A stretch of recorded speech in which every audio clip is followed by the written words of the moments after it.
Oh,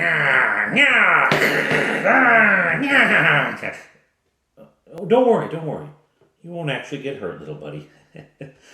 Be nice.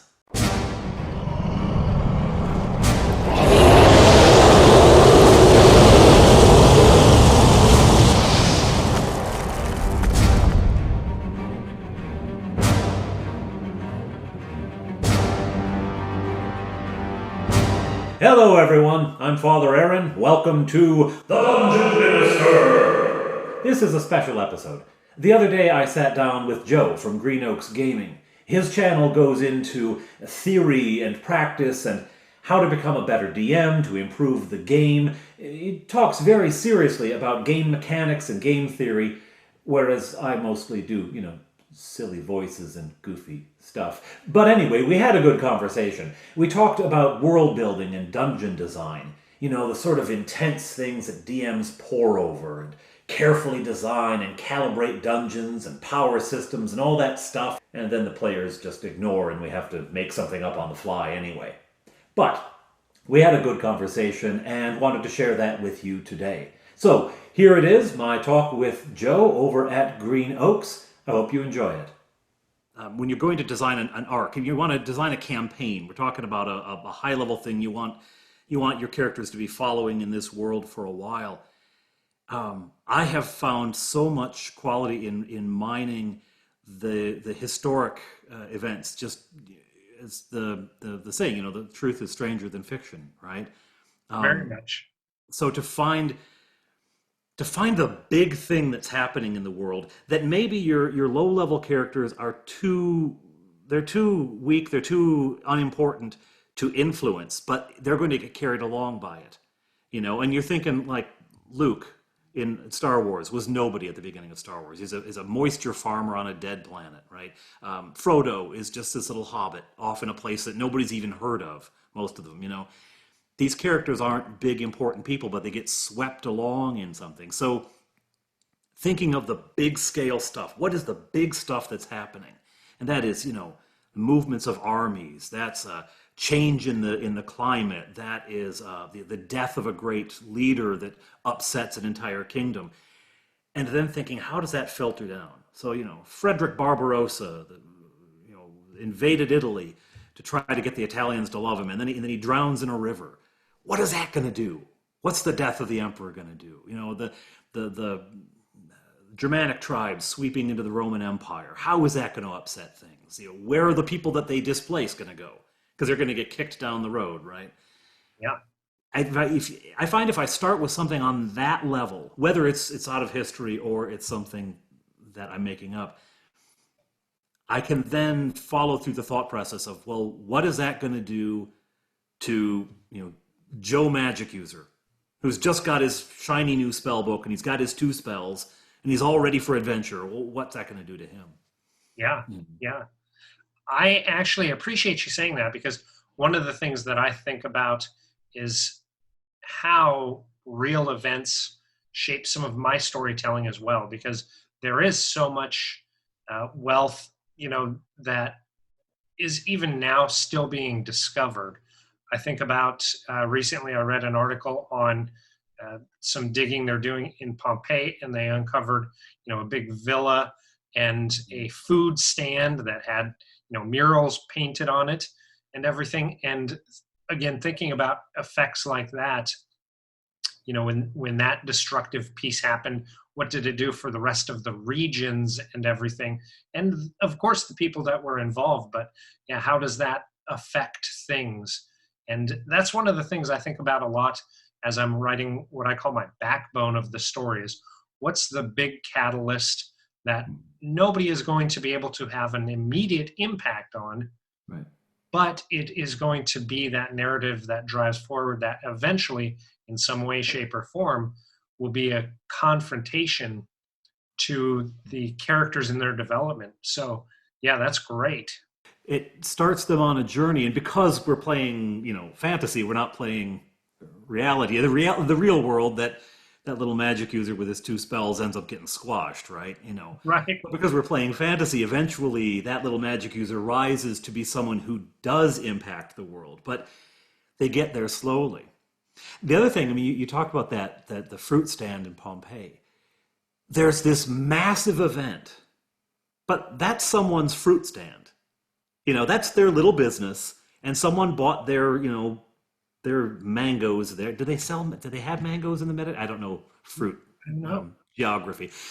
Someone got their grapes there. Oh, so that's safe. Yeah. Someone bought their fruit there, and maybe they were in the process of hand and changeover when the first rumble happened, right? Because it sort of started slow and built up, and then they realized, oh, this is going to be serious. Yeah. But it was the first sort of tremors, and Vesuvius acting up again. Here's your change, right? Yeah. There was a moment like that, and those are the moments that you play the game at. You play the game at those moments, but they're impacted by so much before it and beyond it. And where the opportunities then lie for, in this moment, this person is going to take the heroic step. They're going to be the one who, and the players expect to be that person. They're playing the game. They're not looking to be Joe Schlub getting kicked around by history. Yeah. So they want a chance to step up and to be that figure. So you give them those opportunities. Okay, Vesuvius is erupting. You've got to get people to the boats, right?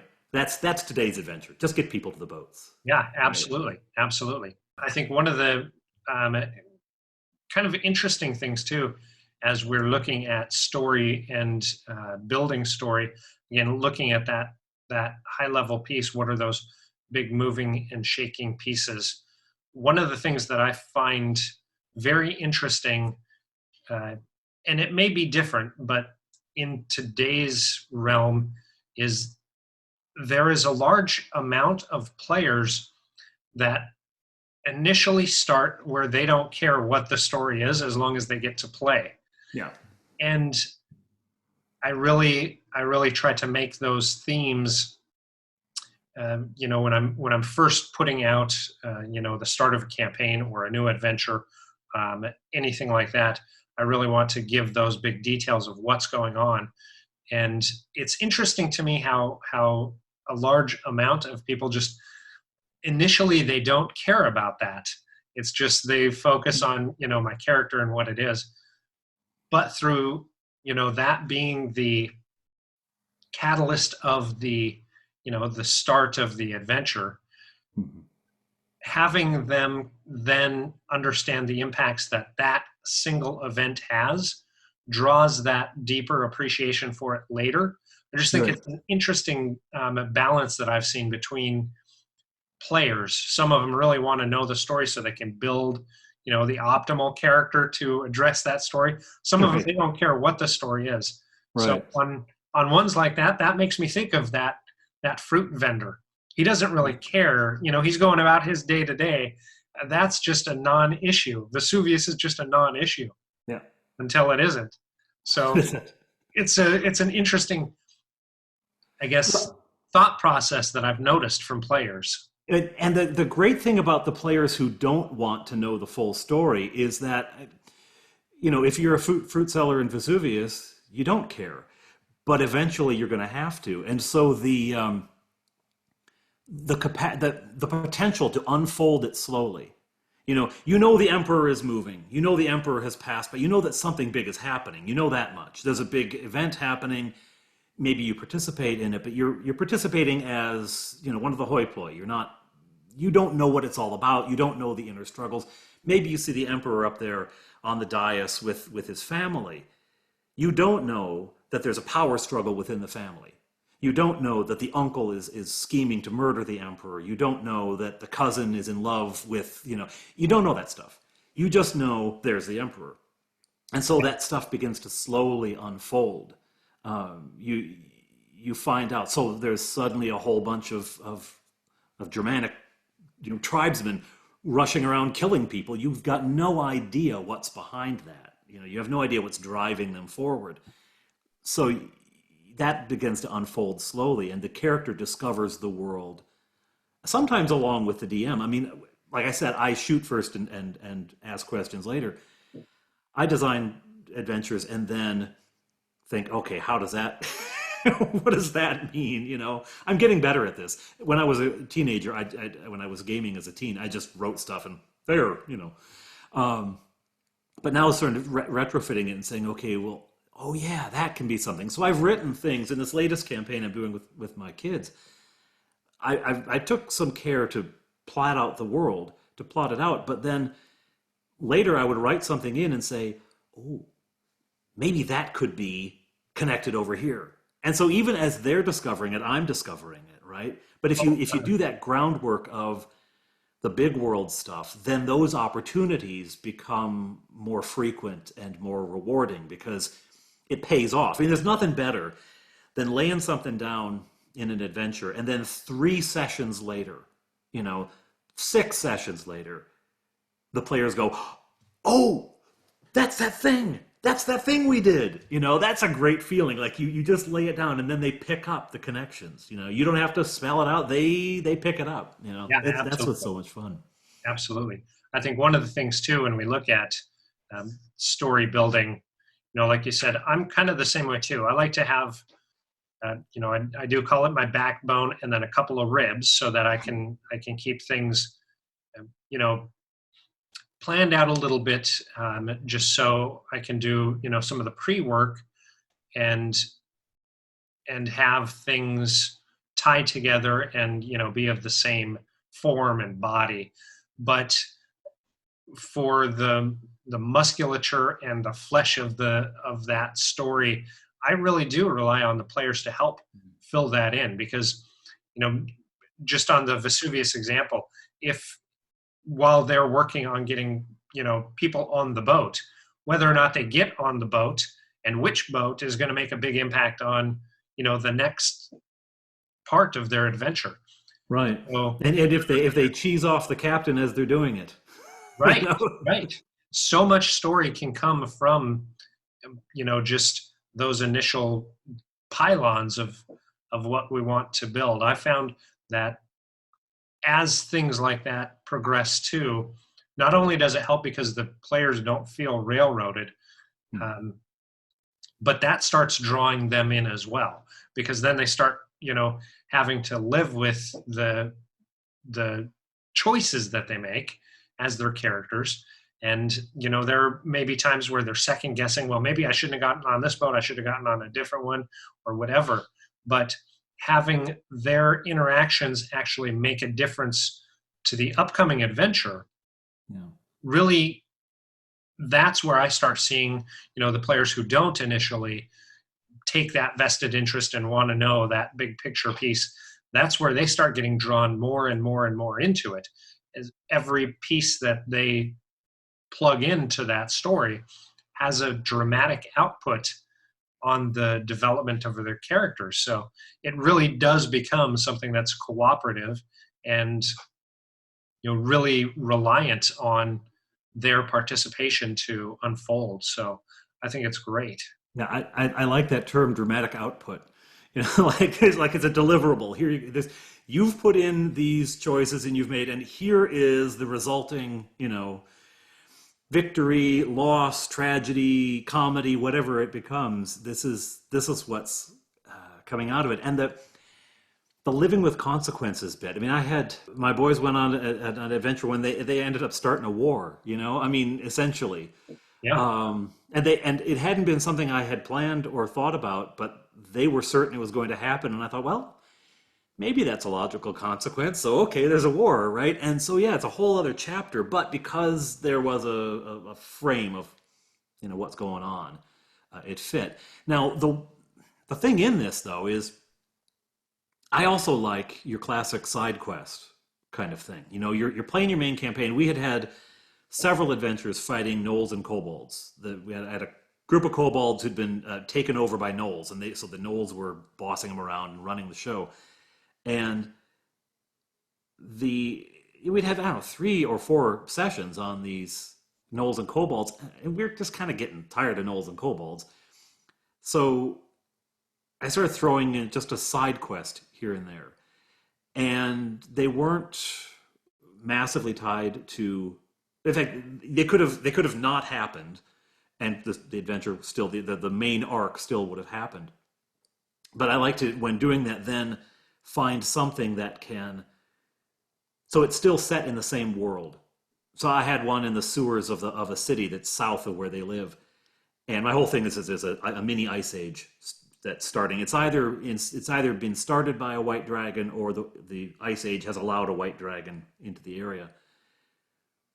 But I had something further to the south. It's like it was a side quest. It had nothing to do with anything. It wasn't a big level up. It wasn't anything like that. But I decided the bad guys there would be lizard men, and they were that far south because they were feeling the cold too, and they were moving down, and they come into conflict now with the capital city. So Yeah. it had nothing. It didn't have any bearing on it. It wasn't necessary for the plot, but I still kind of wanted to put it in the same world, so you'd recognize the landscape, if Yeah. you will, the sort of narrative landscape. But those, the classic sort of just let's just go on a dungeon crawl and fight a bunch of goblins, right? I mean, Yeah. you can still do those. Um, it's just about making sure they don't have to drive forward the main arc. They just can't conflict with the main arc. Absolutely. Absolutely. I've found something too, speaking of side quests, where that allows me to pull things that I've done before that either I was really happy with and want to, kind of relive and get other people into it and get their feedback, or something that I've completely botched that I want to redo. And Yeah. so there are a lot of things that I've pulled that I've done before, and sometimes they may take a little bit of rework and retweak, but being able to pop those in and kind of either redo or re-experience and relive some of those pieces is great.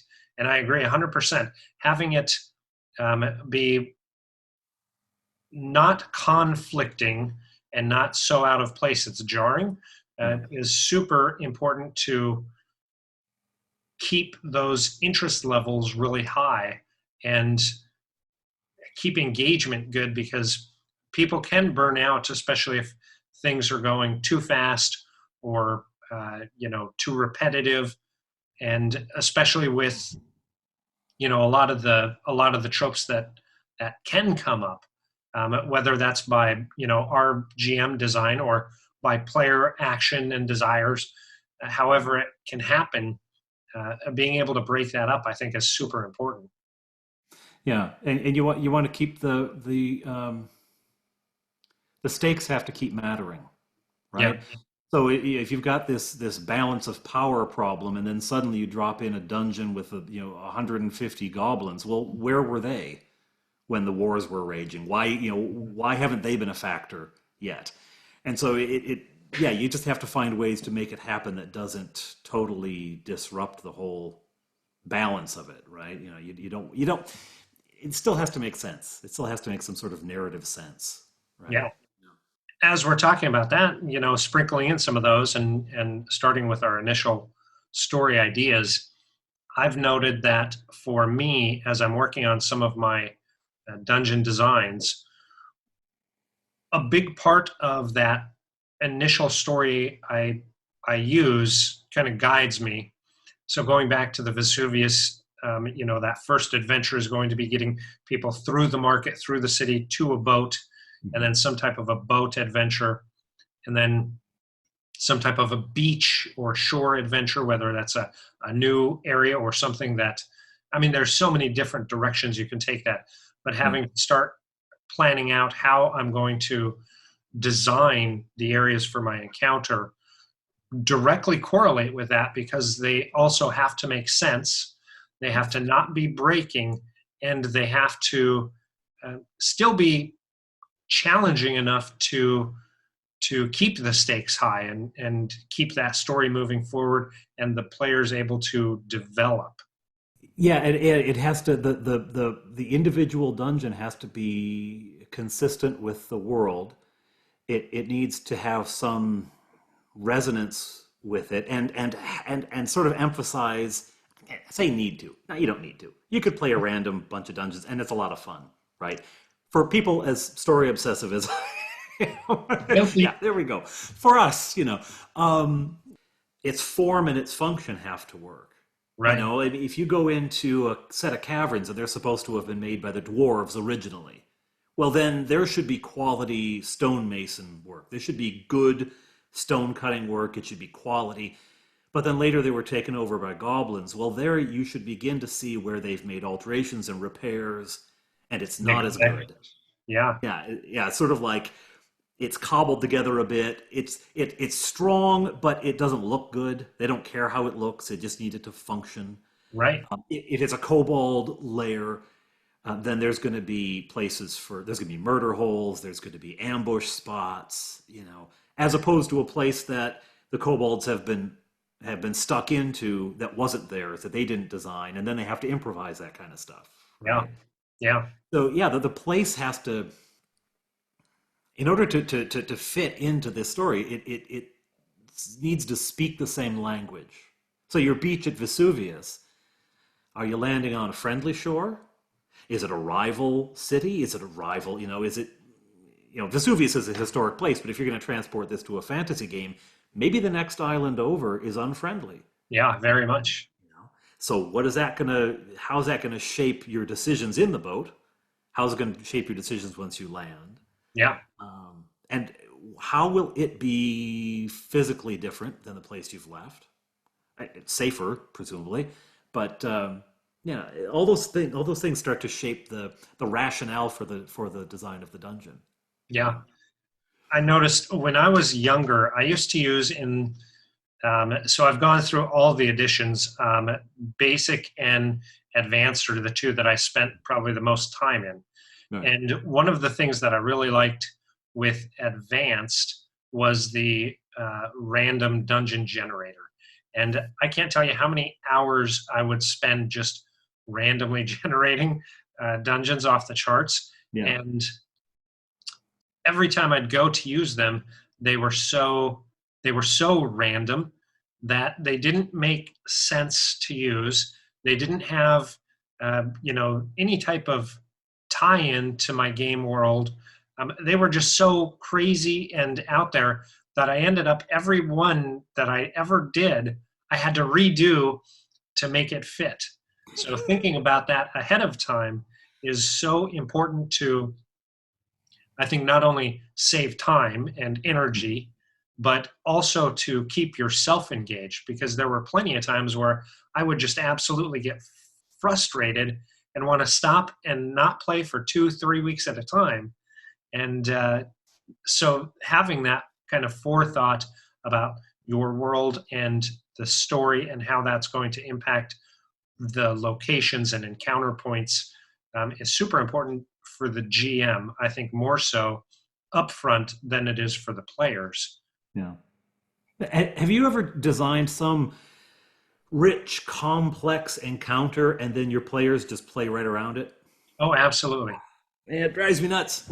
Absolutely. Drives me And nuts. But that's, you can't grab them and no, you will go here.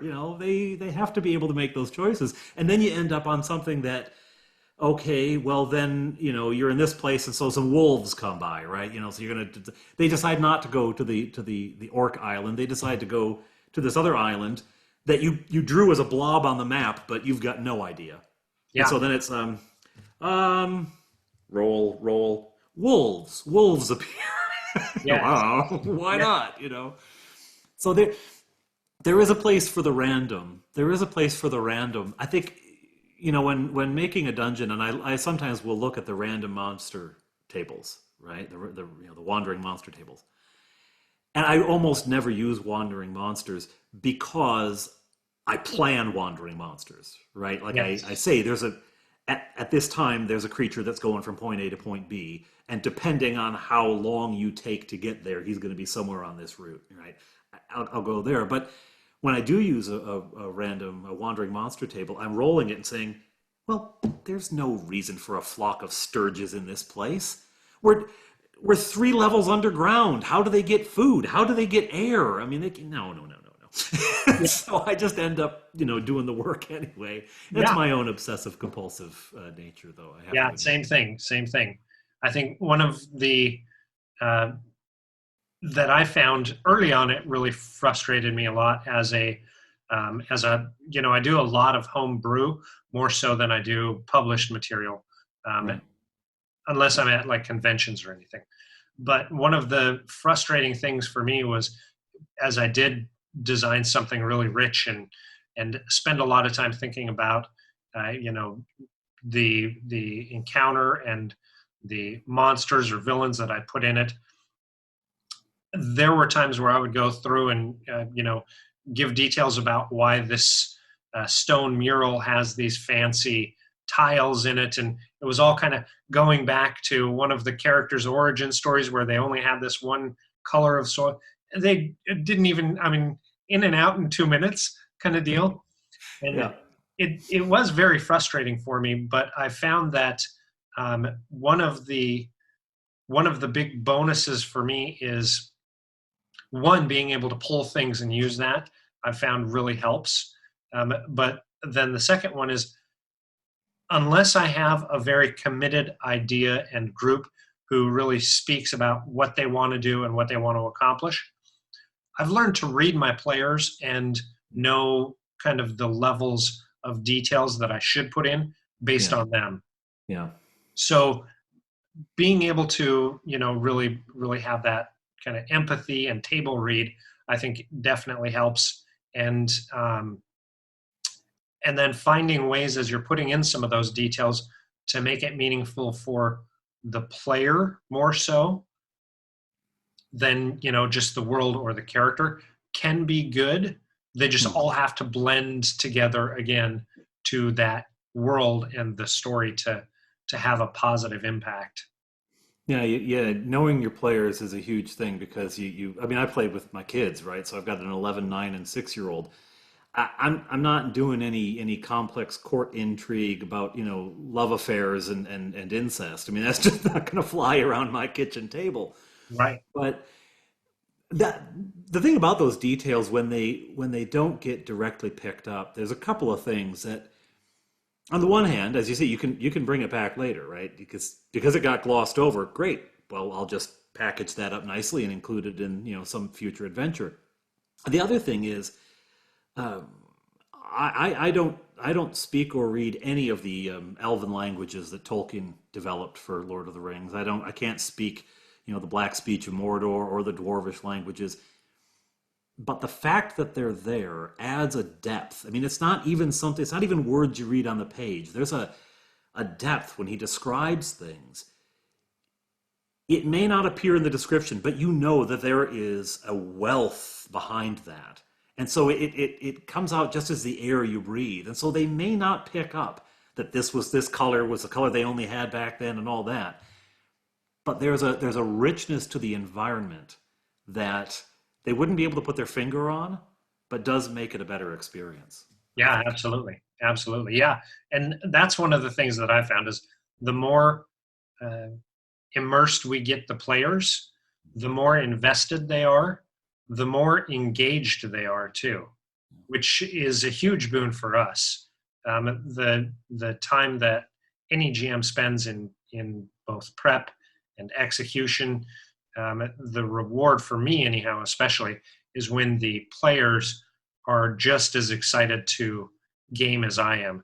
So yeah, you're absolutely right. Giving them that depth and everything just helps us in the long run, because then they do want to participate more frequently and regularly, and drawn into the games. And we enjoy it too, right? Because Yeah, we should absolutely. be having fun too. It's not just about the players. We should have fun too. 100%. 100%. I Yeah. think that's one of the most important things that uh, many new GMs, because I do a lot of coursework with GMs who are just starting out, and one of the first things that I think they tend to forget is that it's not just the amount of workload. It isn't just about um, you know being there to referee for the players. It's about having your own type of fun too. Right. Yeah. It is a game. It is a game. I will say the taking things really, really seriously is one of the dangers of this particular hobby.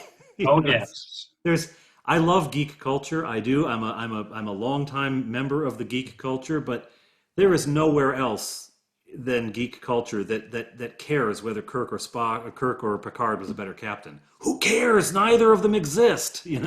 Yes.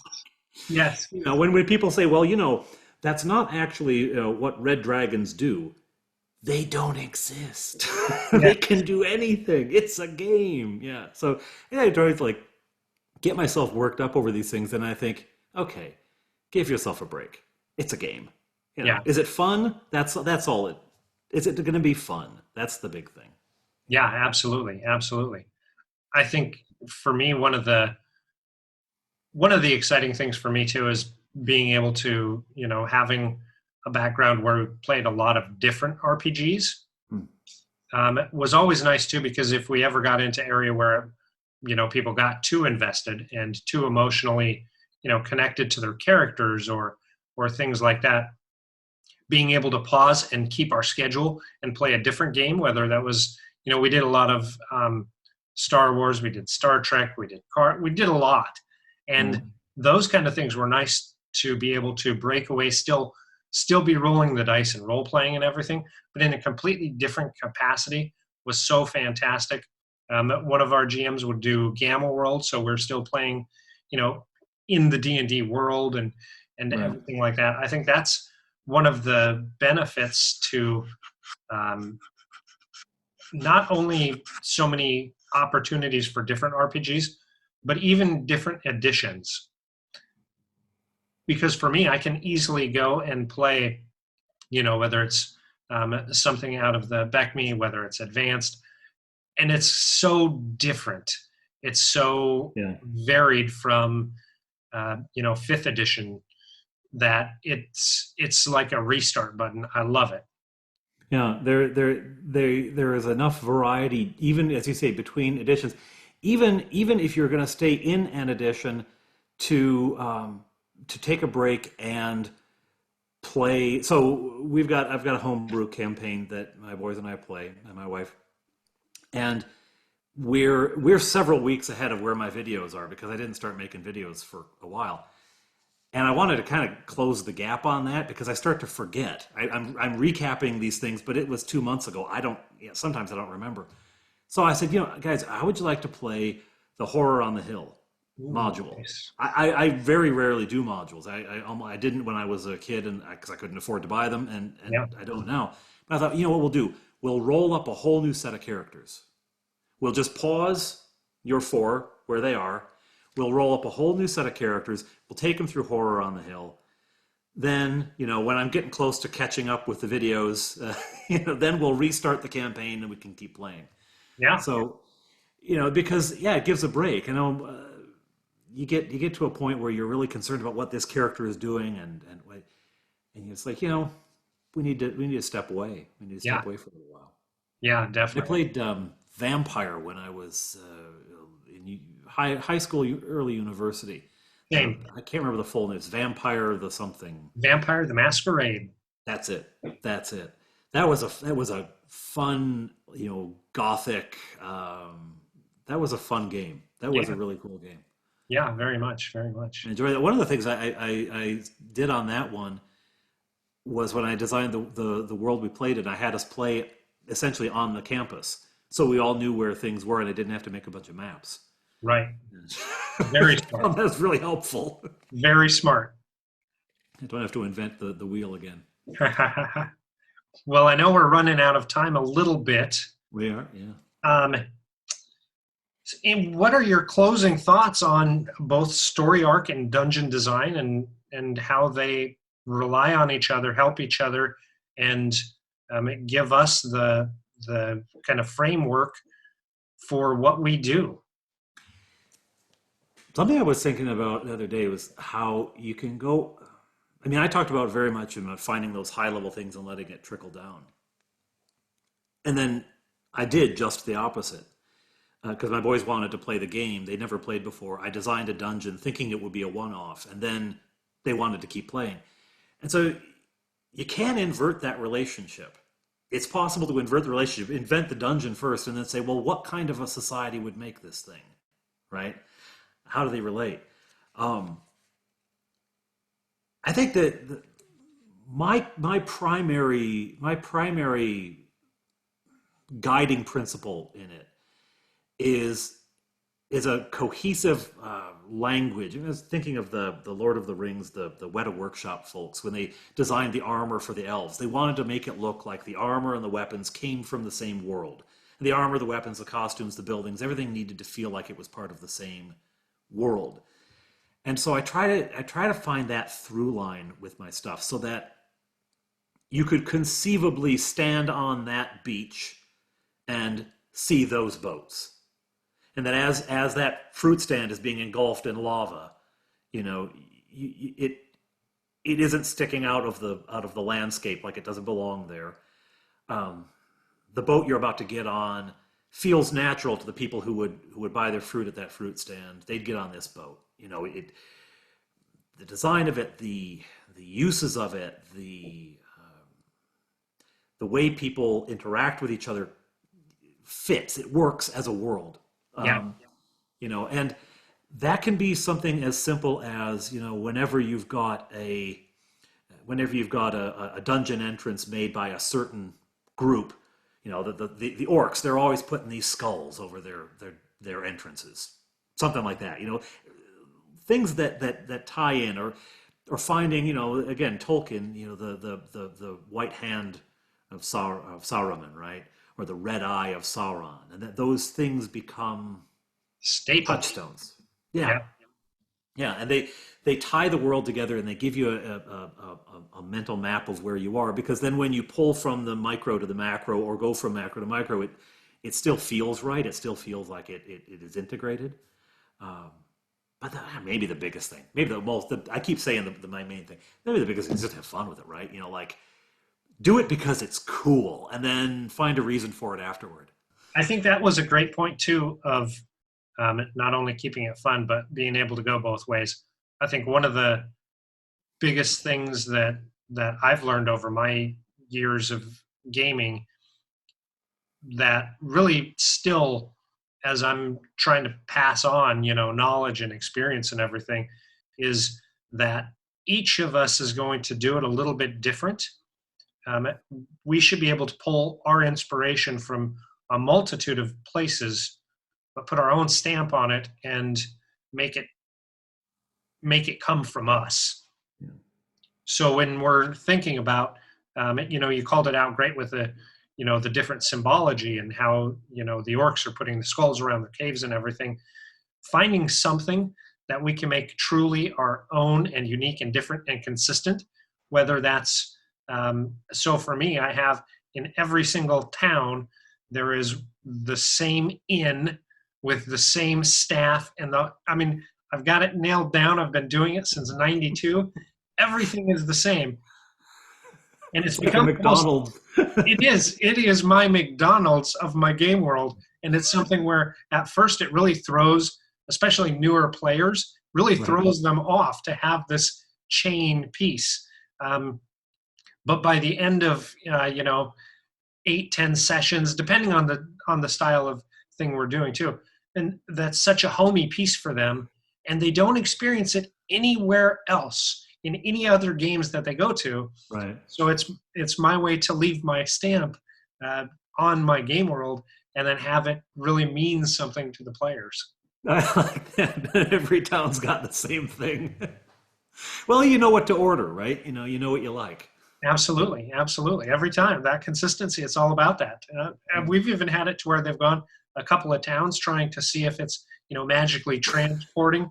And just to, kind of solidify it in, when they went to one town, there was an inspector in there making sure that, their bread was baked fresh that morning with the right. He was going through and checking everything, and yeah, just to make him know that that's their chain. I love that. This kind of spooky familiarity.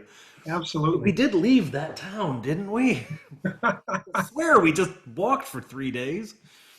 That's cool. Well, Father Aaron, thank you again for taking the time. I do appreciate it. And thank you, Joe, for setting this up. This is great.